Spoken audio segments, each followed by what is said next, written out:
This episode is brought to you by Leprechaun Transport, who can transport all your goods around the Perth metro area, around the state and around the country.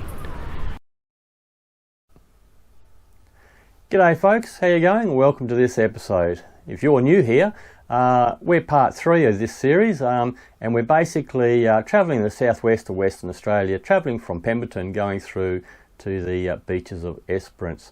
So far in this series we have visited a small town, we have taken a tram ride through the forests, we have climbed a seriously big tree, and we've also done a review of the caravan park that we're staying in Pemberton at the moment. So in this episode we'll be leaving Pemberton and heading across to Albany and looking at some of the things that could be of interest if you were planning on travelling along through this area. So anyway, that's enough of that. Let's get it started and let's have a look at what we got up to this week. You know, I was going to call this series Coast to Coast. Then 2 weeks before we were due to leave, this happened. We received a positive COVID-19 test result. That's right, COVID hit Perth. Great. This meant a last minute change in plans. So the roadblock will be about here. If I take this track down around here... Hey, nothing to see here! But there was no need to plan a secret departure from Perth because the gods, they were smiling on us. It was a day late, but we could finally depart on our travels. But now, what to call the series? Escaping COVID! Nah. What about...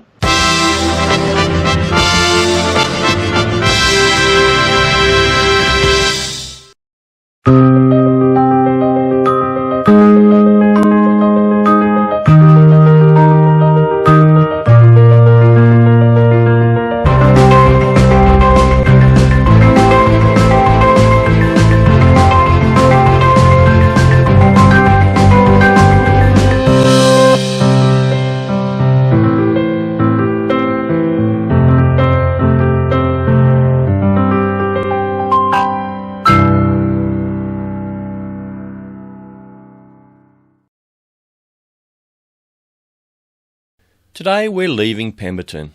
We'll drive through the forest, through Northcliffe to Walpole.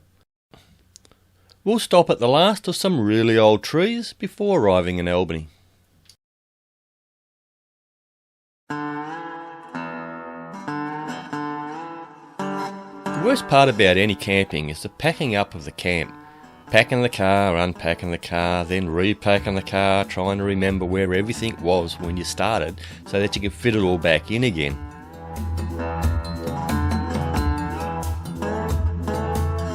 If you ever thought about the big difference between a rooftop tent and a tent, then this has got to be one of the best advantages.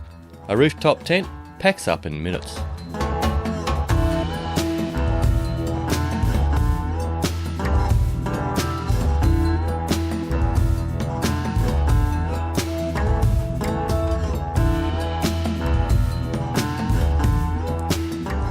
Now this tent's about 20 years old and it hasn't been used much at all. Although we had a practice set up and pull down at home, packing it up into that tiny little bag is always a bit of a challenge. But the good news is they get better at it the more they pack it up. Packing up a caravan is so much easier. Shut the door, stuff about for a while trying to remember how the awning gets folded up, then hook up the car and you're gone. Easy.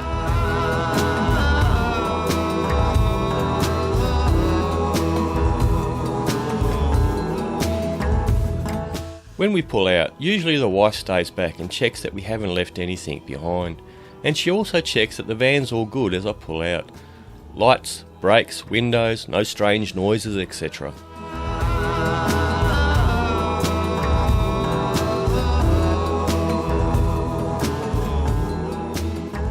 Leaving the park, we head towards Pemberton first to get some fuel before we continue east.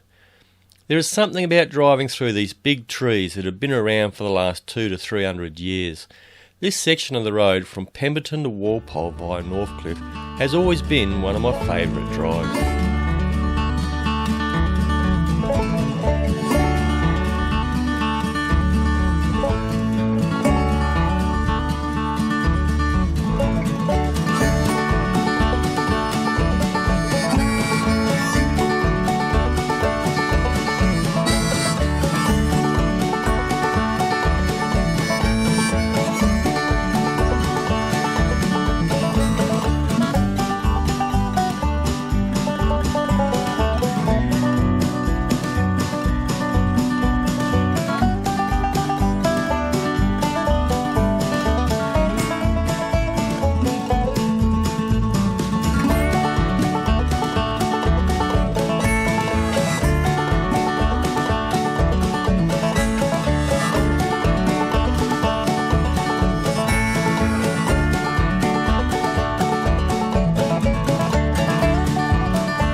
If you want to investigate the area further, you can divert off the road down some of these tracks and discover some hidden forest places. Most of this is all day use only, so no camping. And a lot of it is also accessible by two-wheel drive. You can also turn off to Windy Harbour and check out some of the amazing coastline or go fishing. As you head down towards Walpole, there's a heap of places that you can stop and some good vantage points to go to. Heaps of great walks through the forest and things like that. When you get down to Walpole, there's the Whale Eco Cruise that runs out of Walpole. It's a river cruise. Now I've not personally done it, but I've put a number of passengers on it over the years, and they've all come back and said that that was a great cruise. So that's probably something worth having a look at as well. But for us, we stopped in Walpole to the bakery, had some lunch, then after that we were off to Valley of the Giants.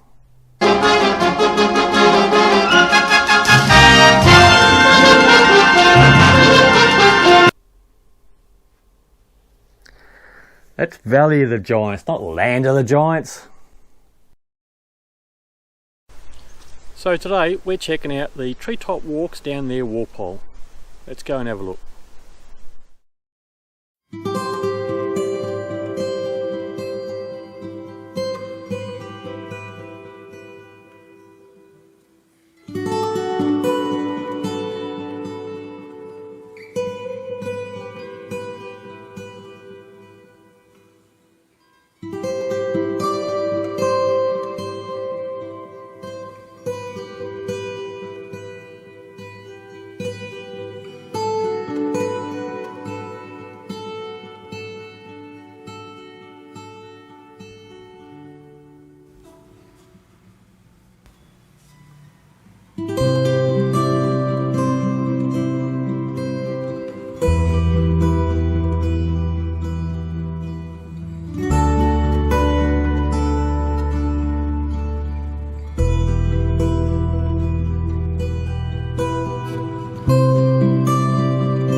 Now isn't that an amazing place?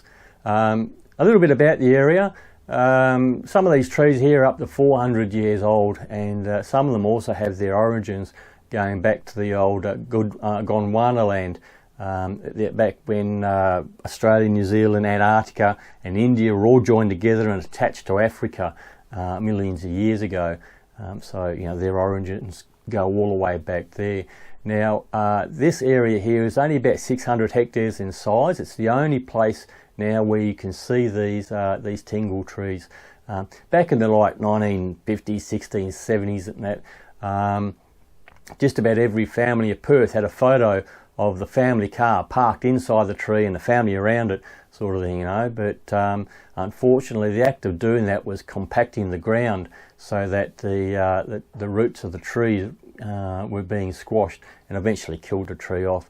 Then the government decided that it was time to protect the area, and they developed what we have here now with the walkway and everything like that. Now there are two parts here. There's the overhead walkway which goes up into the canopy of the tree. It's about 40 metres high and it's about 450 metres long. Then you come off the end of that and you go down into the Ancient Empires Walk, which goes around the bottom of the trees, which is great, so you get to see it from the top and from the bottom as well.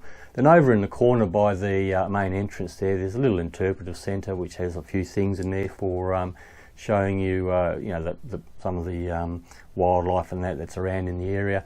And if you still want to get a photo of your family with the car parked into the tree, they've catered for that as well.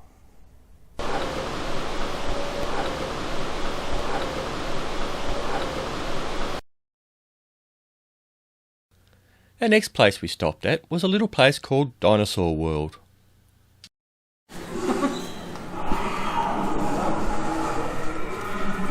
Dinosaurs!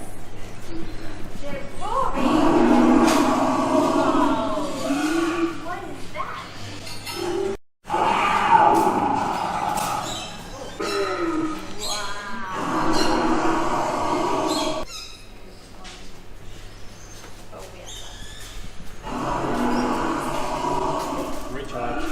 That's the other dinosaur.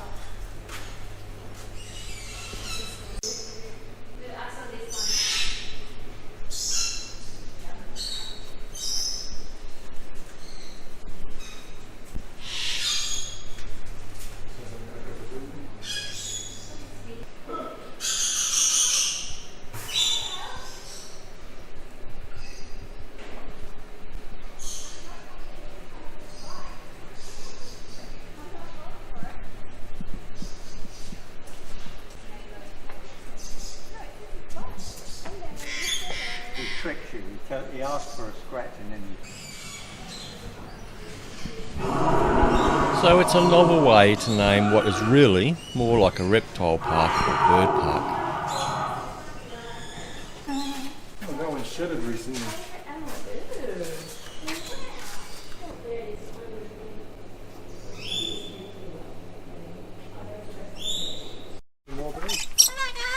Hello, darling.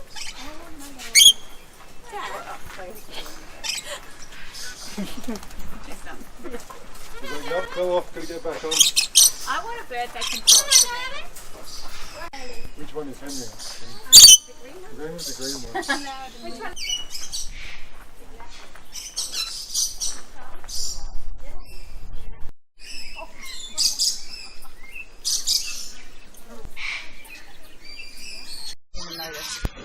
Jackson, what's that? Jackson. He hasn't looked once. He's too interested. I can hear a bird somewhere. not even noticed. Jackson. No. Very gentle. He is. Little bird. Jackson, look. He doesn't want you, does he?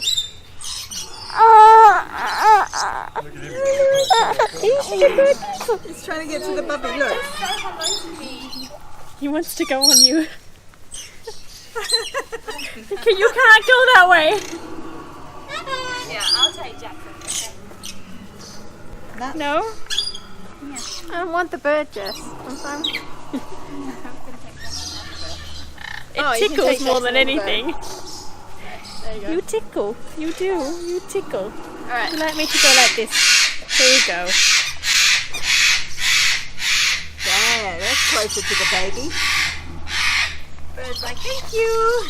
Jackson, look. That's called Jimmy's face. I'm not looking. I'm not going to Jackson. look at all. Jackson.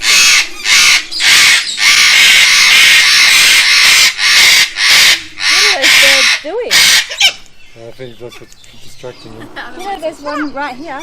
Look, what's this? I'm not looking. You really don't No, want Mum, to I look at the can't bird, look. There's do so you? many birds talking to me. Alright, so it's not anything flash. I see it as a bit of a novelty stop, breaking up the drive going through to Albany. You know, the entrance fee is only a couple of bucks, so it's, you know, yeah, it's just a bit of fun, that's all. But the birds at the entrance are sort of fairly interesting. As we head to Albany, leaving the tall timbers behind, we pass through Denmark, the town, not the country, before arriving at our next caravan park at the Rose Garden Caravan Park at Emu Point. Denmark's another place that's not bad to spend a few days in. A couple of nice bakeries down here too. There's you can do fishing, things like that here. There's some wineries in the area and a few more of those quirky little places as well.